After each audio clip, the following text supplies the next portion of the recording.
लोणावळ्यामधल्या Bhushi dam परिसरात तर पावसाळ्यात पर्यटकांची अक्षरशः जत्रा भरते। पण काय आहे तिथले धोके पाहूयात। पावसाळी पर्यटनासाठी लोणावळ्यात येणाऱ्या पर्यटकांच्या पहिल्या पसंतीचं ठिकाण म्हणजे याच परिसरात असलेलं भुशी धरण। कारण पावसाळ्यात हा परिसर पाहण्यासारखा असतो। पावसाळ्यात भुशी धरणाच्या खाली तयार होणारा हा फॉल पर्यटकांचं विशेष आकर्षण ठरतो।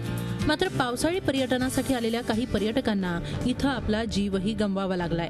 गेल्या 5 वर्षात तब्बल 50हून अधिक पर्यटकांचा मृत्यू याच परिसरात झाला असून त्यापैकी भुशी धरणामध्ये 31 जणांचा बुडून मृत्यू झालाय। यावरून इथं पर्यटनाला येताना आणि पावसाचा आनंद घेताना निष्काळजीपणा केल्यास तो जीवावर बेतू शकतो। पर्यटक उत्साहाच्या भरात धरणात पोहण्यासाठी उतरतात आणि तिथंच त्यांचा घात होतो।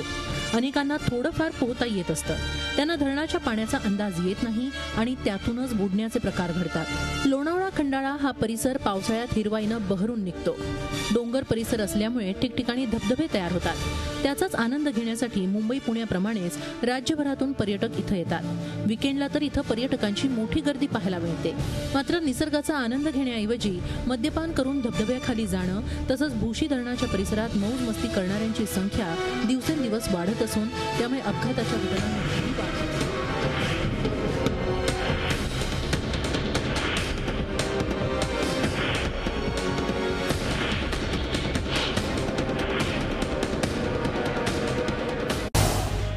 झी 24 तास रहा एक पाऊल पुढे।